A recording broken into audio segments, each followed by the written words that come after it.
Planet Earth, 10,000 years ago. For 2.5 million years, our prehistoric ancestors had been living in caves, passing the time by bashing stones together. Then suddenly, everything changed, and people began to build huge monuments all over the planet. But how and why? It's the biggest mystery in human history, but not for some people. Thousands of years ago, when our forefathers were primitive Stone Age people, some extraterrestrials visited our Earth. Extraterrestrial presence not only departed the wisdom to build the monuments, but possibly the technology to make it happen. It sounds bonkers. But could aliens have started civilization and built some of the most famous monuments on Earth?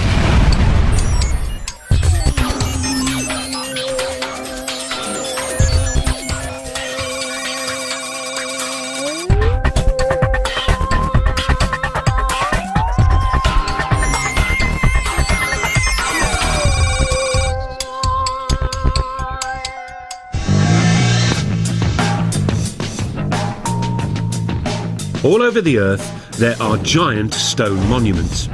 Almost everyone knows they were created thousands of years ago by ancient man. But could almost everyone be wrong?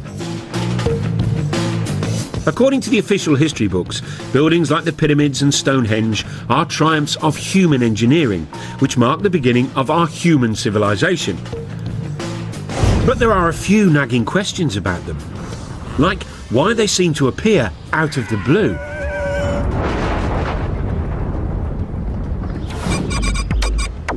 It's a mystery which has been troubling lots of people, including UFO gurus such as David Hatcher Childress. Well, one of the great enigmas of the past and of humanity is that people just like us have been around for at least 100,000 years. And then suddenly, a few thousand years ago, we just stepped out of our caves and started building all these giant monuments. One of the mysteries here is not only how did ancient man build all these giant megalithic monuments, but why? Over the years, scientists have struggled to explain it. Some suggested it was to do with agriculture. The birth of agriculture meant we could suddenly feed armies of workers. Others said it was all about the birth of religion. Early civilizations were desperate to placate gods. But now, there's another explanation.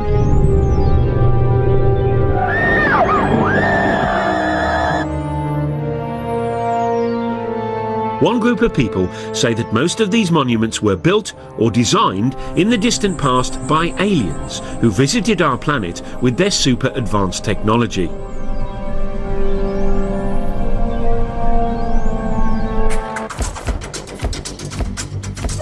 One believer is Jason Martell. He lives in California and runs a dating agency. But in his spare time, he's been grappling with the biggest archaeological mystery of our time. And he says he solved it. Man could have had the ability to physically stack those large blocks in Egypt and build that, 100,000 men. But the knowledge to do it had to come from somewhere else. There had to be some type of intervention, and that's why I look towards the ancient astronaut theory. Ancient astronauts from somewhere else came here and influenced our society. Jason and other believers say this idea would explain some baffling questions about ancient monuments. Take Stonehenge. How did Bronze Age Britons drag these 5-ton stones over 170 miles? And then there's this 1,000-ton block at Baalbek in the Lebanon. It weighs as much as 3 Boeing 747s. How did ancient man shift that? And then there's the biggest controversy of all, the Pyramids of Giza. The biggest one is made from 2.5 million blocks of stone. It was built in just 20 years and is lined up exactly with the North Pole, less than 1/10 of a degree out. According to the experts, the answer is simple. The ancient Egyptians were just terribly clever, worked very fast and very hard. And they created a whole tourist industry in only a few decades. But that doesn't convince the likes of Jason Martell. Many of the ancient sites around the world display a type of brilliance that we don't attribute to ancient man. If ancient man is living in clay huts and using stone tools, they're not going to have the advanced mathematics and geometry to lay out some of the sites that we have today. How did ancient man build things like Stonehenge? How did they get the Giza pyramids to line almost 1/10 off a degree to actual north? So what do the official Egypt experts say? Egyptologists think there's no big mystery.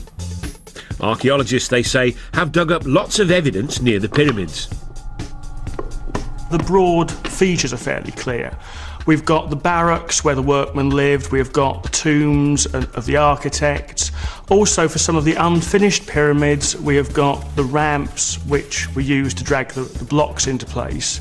So although the minutiae of the construction process isn't known, probably is unknowable, I think the big picture is perfectly clear.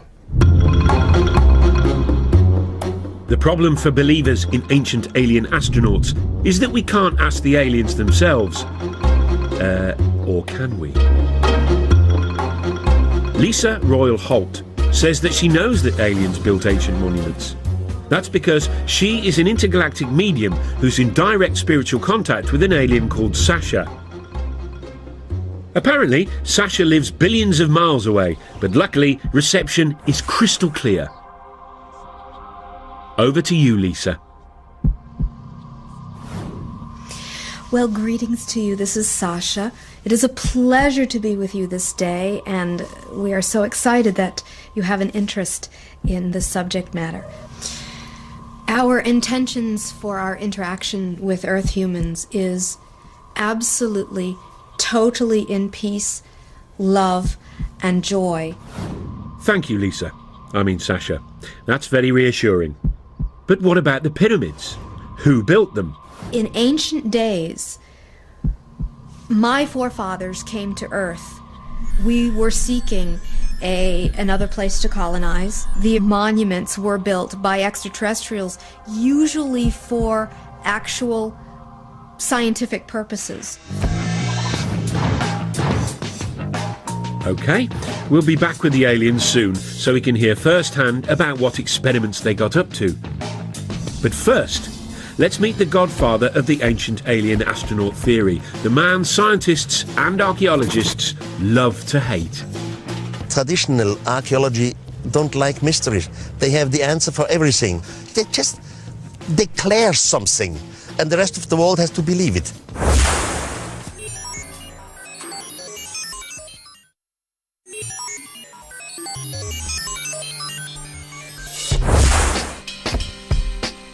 In 1968, Erich von Däniken, a Swiss hotel manager, achieved international notoriety when he published a controversial theory which said that alien astronauts had visited Earth in our ancient past.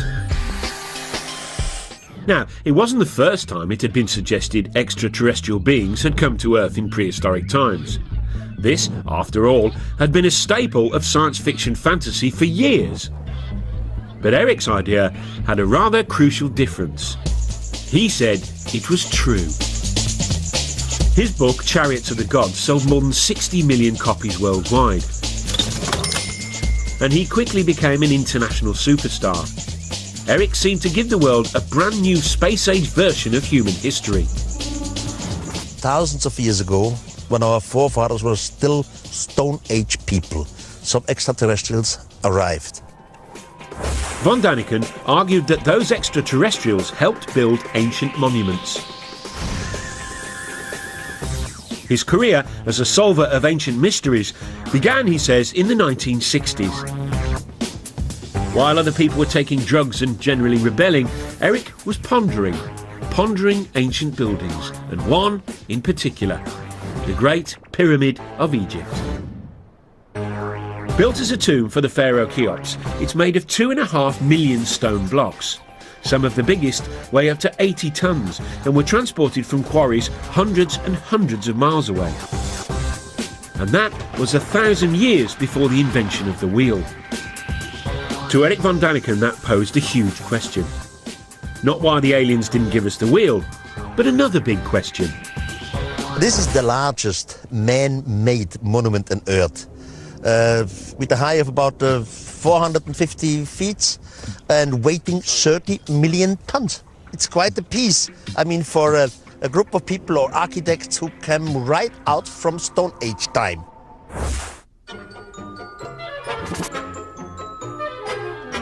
Von Daniken's theories make academic Egyptologists ever so slightly irritated. Von Daniken doesn't seem to like human beings very much. He does them down, claims that people are just out of the Stone Age. Well, the Stone Age actually ended some centuries before the pyramids were built, for starters. As far as I'm concerned, Erich von Daniken is a one-man self-publicity machine. I wouldn't characterise what he does in anything like scientific work.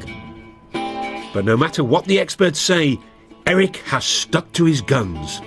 I was never afraid to be ridiculed. I was never afraid that others have a complete different opinion to me.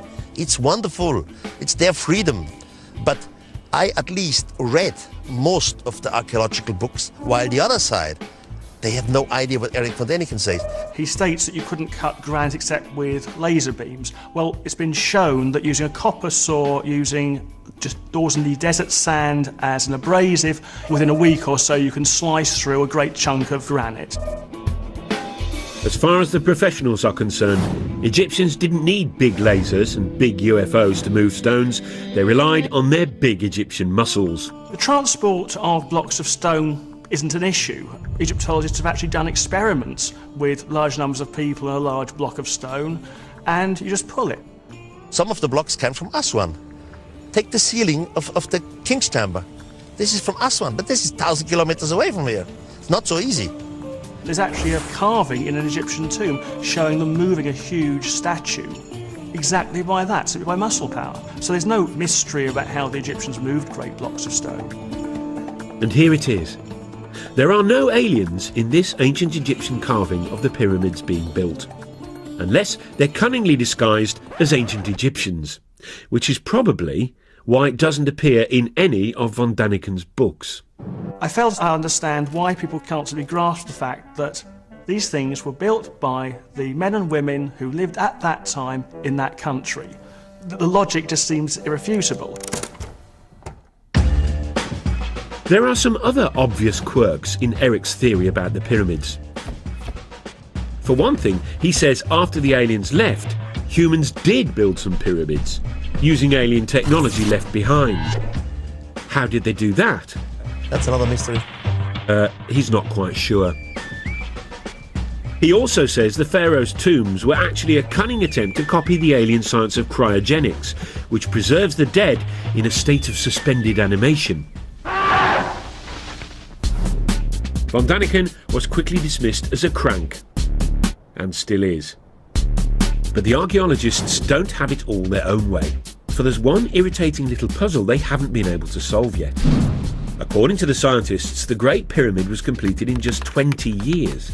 Given there are over 2 million blocks, that means the Egyptians had to quarry, move and set a block every minute and a half of every day, 365 days a year for the whole construction period. One has to admit that the details of pyramid construction remain obscure. 2.5 million blocks in such a short time? There really must be doubts if you have a reasonable brain. Having wowed the public with his theory about pyramids, von Daniken then set out across the world to find more evidence of more alien ancient activity. These extraterrestrials have left some proof, but the question is complicated. Left what? What could they have left? And what do you know? He saw that proof everywhere. This 5,000-year-old African cave painting, for example, he says, is of a spaceman, complete with helmet. This ancient stone, he claims, shows people using telescopes.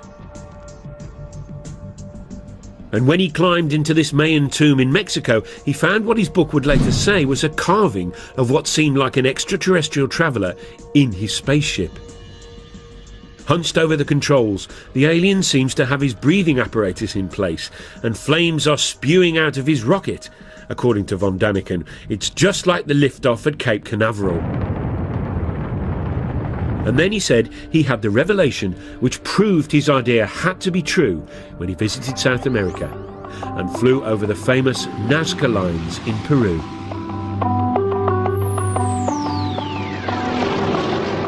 These ancient patterns, drawn into the desert, stretch for miles. Some are weird shapes. But mysteriously, those weird shapes can only really be seen from the sky. I had my first flight over Nazca, and it was very, very impressive because you can see it only from the air. Then you fly higher, then you see something who looks like airstrips. You think, this is fascinating, this is incredible, this is not normal for the natives. And then the question comes, why have they done it, and why exactly here? Archaeologists say these lines are irrigation channels or religious symbols, but von Daniken says he has a much more convincing explanation involving, yes, you guessed it, aliens. We had a mother spaceship around the Earth. From the mother spaceship, smaller vehicle came down, and they were looking for some kind of mineral and whatever. And they make their discoveries and disappeared again. The first lines, he said, were left by accident by the aliens who left marks when they landed and took off in their UFOs. The natives came and see the line of landing because sand and little stones are blown away. And now the natives start to make lines like they have seen created by some mysterious god. Eric believes that the Nazca were so impressed by the visiting aliens, they thought they were gods and set out to copy the lines themselves. He says it was an effect similar to that modern Westerners had on Stone Age tribes in the 20th century. New Guinea tribespeople thought the first Westerners they saw were gods who had come down from the heavens in silver birds. They worshipped them long after they'd gone and even built model planes and airfields hoping to lure the silver birds back. But it didn't work for the poor old Peruvians, though. The aliens never returned. And instead, they got the Spanish. Eric is now convinced that all over the world, ancient man had mistaken aliens for gods. This realization has had a dramatic effect on him. He was a devout Catholic, but isn't anymore. How did it change my life? First of all, it changed my religion. Now I'm praying to some thing which I cannot understand, which I know it exists. As soon as you start to understand it in a cosmical way, it changes your point of view concerning religion and concerning having right. I cannot live anymore with cults and psychology. Eric von Daniken has a brand new explanation for the whole of human development. Creatures from outer space, he says, not only built and designed most ancient monuments, they inspired all the great religions too. This is heady stuff, but there are two small problems. Not a single expert agrees, and none of his evidence stacks up. Take the so-called alien astronaut in his rocket ship from the Mayan tomb. What von Daniken says are controls and flames are in fact well-known Mayan symbols, like this. It's not part of a rocket, but the face of the Mayan earth god. And these South American stones with supposedly ancient carvings of primitive people gazing at the stars through telescopes, they were exposed by a BBC documentary as fakes, all made by this clever farmer. But that hasn't stopped Eric's runaway success. His 29 books have sold 63 million copies and been translated into 32 languages. Brian Appleyard is a leading British author who's written on the public's fascination with UFOs. He thinks von Daniken's success is down to people's growing distrust of experts, which leads to a taste for conspiracy theories. Now, people by the 60s and 70s, and because of the Cold War, people were paranoid, convinced that governments were lying to them, convinced that something was concealed, and convinced that the world was not as we were told it was. So people were ripe for a story. They were ready to hear a story about extraordinary things. The von Daniken phenomenon seems unstoppable. He makes so much money from his books, he recently opened his very own theme park, which celebrates his unorthodox beliefs. Complete with reconstructions of some of the ancient monuments. You see great things like the desert of Nazca in Peru, like Stonehenge. It's a laser show, by the way. In a breathtaking laser show, the visitor experiences the spectacular sight of Stonehenge. There's even a guided tour which aims to answer all those big questions you've been dying to have answered. Did the mythical continent of Mu ever exist? What is the secret of the underwater structures off the Japanese island of Yonaguni? Von Daniken's success has also inspired a whole new generation of authors, including the likes of New Age writer David Hatcher Childress. People are attracted to Eric's theories, I think, because there are genuinely unexplained mysteries of the past. And we really don't have all of the answers to why mankind, supposedly a primitive mankind, would go through the tremendous effort to build many of these giant monuments. Eric von Daniken's definitely been one of the pivotal people that I've looked to grab onto the coattails of his information and really start to look at this information in a new light.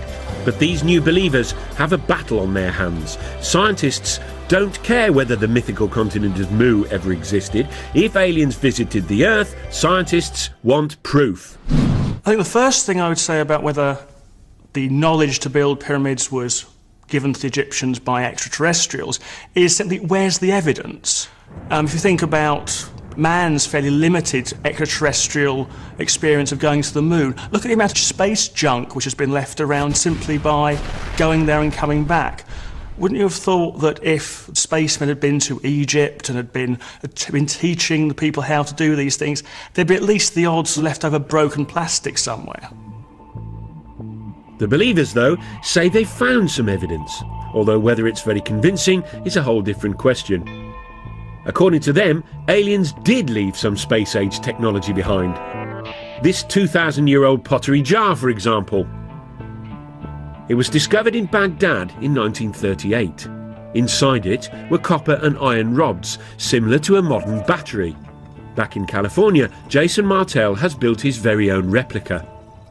What we're looking at basically is just a simple clay pot formed with the clay found naturally in that region, and then using a simple copper lining and a iron metal rod down the center. This was in back in their days used either a rubber or an asphalt stopper. Jason fills the pot with an acid solution, vinegar, and now he's expecting something spectacular to happen. All right, the moment of truth.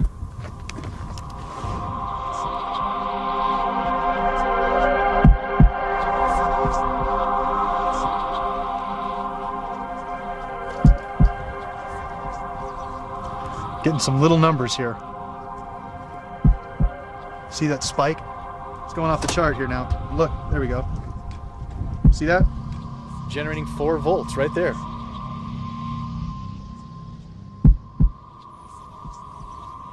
What we attribute to ancient man, they deserve a lot more credit than we're giving them. Because obviously we can test the devices with our understandings of technology and get a reading. Here we are, 4 volts right there from the battery.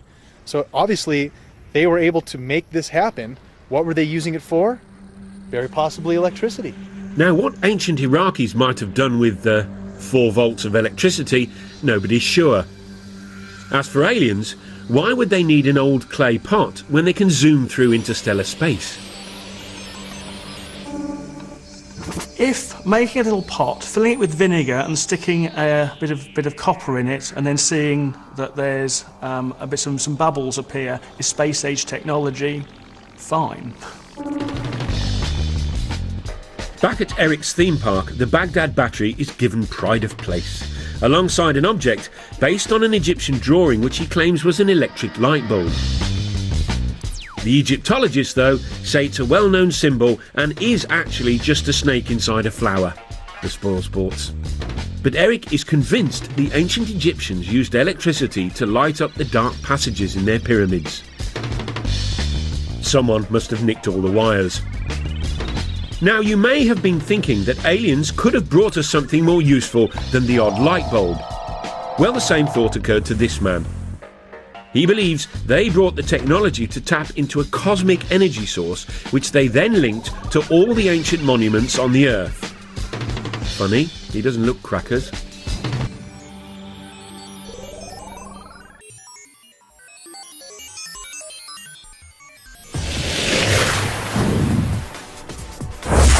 One of the things that makes human beings sort of special is that we live in big sophisticated societies full of big complex buildings. It's called civilization. Which is why so many people positively hate the idea that the whole thing might have been kick-started by aliens. At the heart of the theory is the suggestion that extraterrestrials built the very first big buildings of all back in the ancient past. Which is all very well and good, but the believers have had a hard time explaining why the aliens did all this. Were they just trying to show off? Not according to this man. Here he is, hiding in Stonehenge.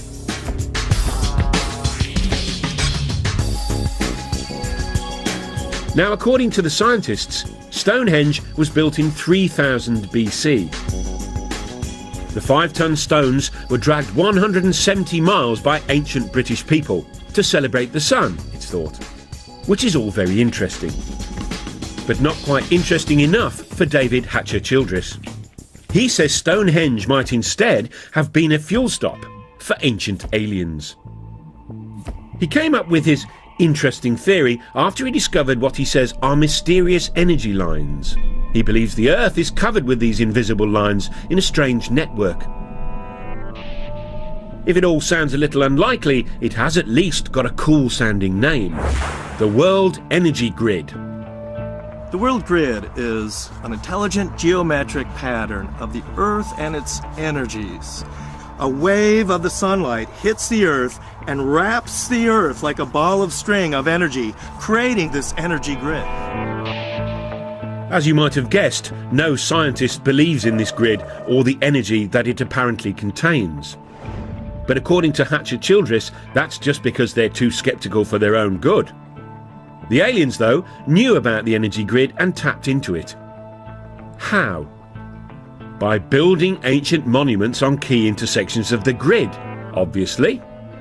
By placing megalithic monuments along this grid, UFOs can then take energy off of this energy grid, and by going to certain power points like Stonehenge, the craft can hover over these energy spots and draw energy from those spots to help replenish the craft.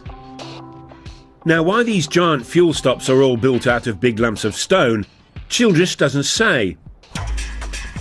But maybe we could tap into this energy nowadays. Of course we can't. Over to you, David, to explain exactly why not. I know many people must have difficulty in imagining this energy grid around the planet, but it's a lot like this racetrack. Here on this racetrack we have a geometric formation. It's all interconnected. We have the cars running along this energy grid. But if any part of this racetrack is disconnected or broken, the cars won't have the energy anymore and they won't be able to run along the track. So unfortunately, because the ancient monuments like Stonehenge are nothing more than ruins, the world energy grid has broken down. So no free energy for us. But apparently, the aliens didn't just use the ancient monuments for energy. Oh no. Many of the megalithic monuments, including pyramids, Stonehenge, are actually antennas that can be used by UFOs. So there you go. Stonehenge wasn't just a place where druids hung out, it may have been used by ancient aliens to phone home. Or maybe not. Oh sure, they're from another planet. But talking of phoning home, where might these ancient aliens have actually come from? There is one man who should know. He's Seth Shostak.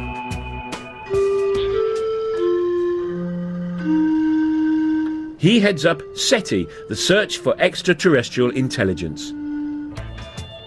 This is a scientific study that's been scouring the constellations for the last 20 years, listening for radio signals from alien life forms. It turns out that lots of scientists believe that life probably did arise somewhere else other than the Earth. After all, the universe contains trillions and trillions of stars. Seth Shostak has devoted his life to being the first to prove it. You know, the universe is vast. It seems that most stars have planets. There are going to be lots of other worlds that are just as nice as the Earth for life. The question is, has life arisen on those worlds? Planet X. Jason Martell is convinced aliens are from there. He says that the ancient Sumerians from Iraq believed in a 10th planet in our solar system, which modern science hasn't yet discovered. Sumerians, he says, believed that's where their gods, the Anunnaki, hung out.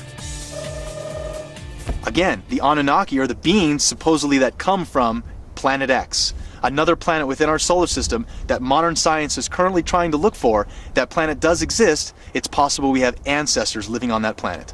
Just a minute. Ladies and gentlemen, we bring you this special radio television broadcast in order to give you the very latest information on an amazing phenomenon. It was looking good for Planet X when in July 2005 astronomers announced they had actually discovered a big blob way out beyond Pluto. They called it Planet Xena.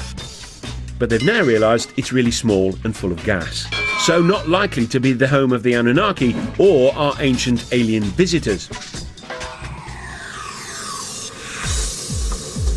But there's one candidate for alien life that obsesses more people than any other. It's our closest neighbour, Mars. It's also the planet that's most like our own. Some scientists are convinced it has water, and for years NASA has been probing and exploring it. So far, no signs of aliens. But in 1976, they were looking for signs of tiny bacteria, when instead they found this. This photo of the plain of Cydonia contains what most astronomers are convinced are some large rocks. But to some people, they look suspiciously like this.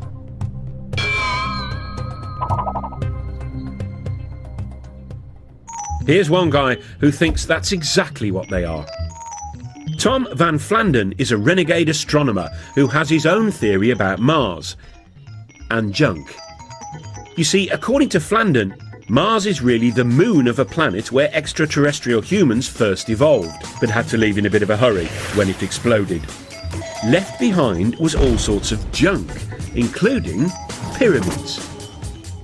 The most interesting speculation about the origin of the artifacts on Mars is that the original human race was on the parent world that has since exploded.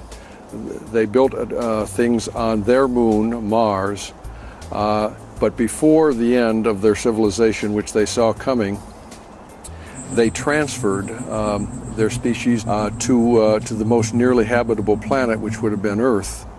We'd sure like to get higher resolution images of this and other pyramid-shaped objects on Mars and see if they are truly pyramids. But are these really pictures of Martian pyramids, you ask? Tobias Owen was a NASA scientist on the mission that took the photographs. He's what you might call unconvinced. My job there was to examine pictures as they were coming in of the surface of Mars in regions that we thought would be safe for the spacecraft to land. There was a small group of people who felt that this was an example of an alien construction, that there was life on Mars, or there had been life on Mars. NASA promptly issued a denial, which for believers was obviously proof of a monumental cover-up. You know, the interesting thing about NASA's track record, NASA, National Aeronautic Space Association, could also stand for Never a Straight Answer. In its inception in 1959 or so, NASA consulted a big think tank called the Brookings Institute, which advised NASA, if you ever find extraterrestrials, these things need to be handled cautiously. For one, society in general and religious institutions aren't quite ready to accept an extraterrestrial presence. Pyramids on Mars were spooky enough, but then things got really out of hand when NASA released another batch of photographs from the plain of Cydonia. And near the pyramid shapes was something else. A rocky outcrop that some people felt had an eerie resemblance to something familiar, something that ancient astronaut believers have long connected with aliens. Yep, that other famous tourist site in Egypt, Very interestingly enough, NASA first took an image of the face on Mars and they labeled it head. And this photograph was quickly dismissed by NASA as a trick of light and shadow. It's not really a face on Mars, it's just a lighting angle difference. Wrong answer. Here we have a face in pyramids on Mars, a sphinx in pyramids in Egypt. There has to be a connection, a Mars-Earth connection. To the scientists, though, it was just a natural feature. This is the kind of thing that we see on the Earth in various places. There's a famous one in New Hampshire in the United States called the Old Man in the Mountain. And there's a tendency among us humans to try to see images of ourselves in nature. And here was a perfect example, but happened to be on Mars. The common sense explanation is simple. Human beings are just hardwired to recognize faces, even when faces aren't there. Over to a psychologist to explain. Faces are very important to humans from infancy. They're so important that we perceive faces even in a stimulus that is not a face. For example, this plate of eggs in front of me looks very much like a face. We can see eyebrows, two eyes, a nose, and a mouth very readily. Well, when I look at the first image that was taken of the structures on Mars, I see it very, very clearly as a face. Here's an eye, here's the bottom part of a nose, here's the outline of a face. This is a low-resolution image, and I'm quite convinced by that interpretation. However, when I look at the more recent image, which is a much more high-resolution image, I'm very hard-pressed to see that as a face. Now, could I see it as a face? I could. I could go and look for the same features that I saw in the first image and try to pick them out here. But in the high-resolution image, where it is not very ambiguous, it is much harder to perceive this as a face. We now have exquisite images of the surface of Mars that are being taken as we speak, in fact, by the Mars Express spacecraft. When we see extraordinary detail on the surface of that planet, but we see no evidence of anything artificial. So Mars may not have a sphinx, and it probably doesn't have any pyramids. And so far, it hasn't got any signs of life at all. So where do the ancient aliens come from? It's time to consult someone who should really know. An alien herself. Lisa Royal Holt, a cosmic medium, claims she can communicate with aliens. Apparently, she hooks up to the extraterrestrials by putting herself into a self-hypnotic trance. She says she's been doing it for years. It wasn't until I was in college when I was studying hypnosis, and I learned to put myself in an altered state. And when I did that, I started to realize that I was very intuitive and that sometimes I would receive messages. I'm able to actually hear or sense the communications and then verbally communicate them. Right now, her favourite phone buddy is a female alien called Sasha, who takes over Lisa's brain and communicates through Lisa's voice. We are about to do a channeling session. I will go into a meditative state. You are going to hear from Sasha, who says she's from the Pleiades. You mean the Pleiades, a cluster of stars in the constellation of Taurus, otherwise known as the Bull. Tell us, Sasha, if it's not too personal a question, what do girls from the Pleiades look like?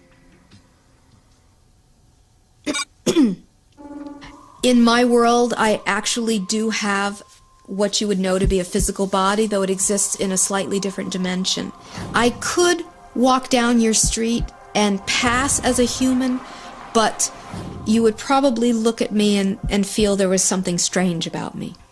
Sasha says her people were intergalactic empire builders who roamed the universe thousands of years ago, taking over other planets and building vast monuments as they did. Ironically, one of their first colonies was apparently on Mars. We used some of the bases there as colonies. What has been found now on Mars represents the tip of the iceberg of what is still on Mars. But Mars was merely a stopover for Sasha's people. She says they soon turned their attention to us.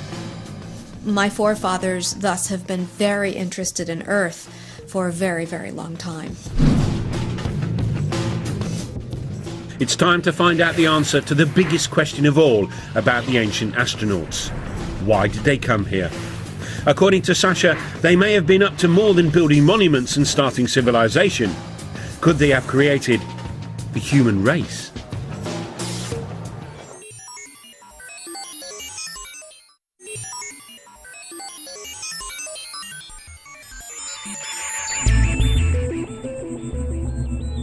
If alien astronauts really did visit us thousands of years ago, and that's rather a big if, then the obvious question is why?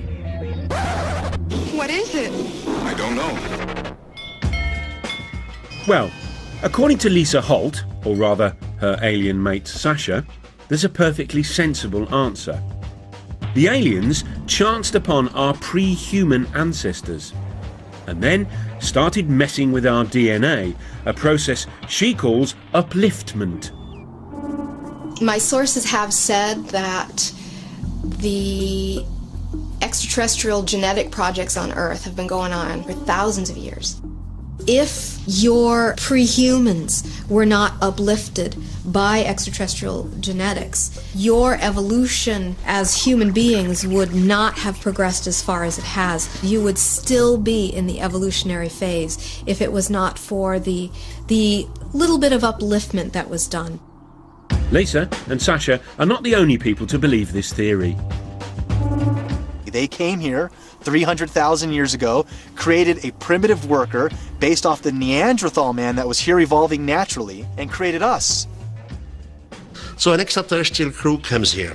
They take one cell. They change the DNA code in the cell. You put it in the womb of a female of the same species. This female will give birth to a child. It's just what we would call the missing link.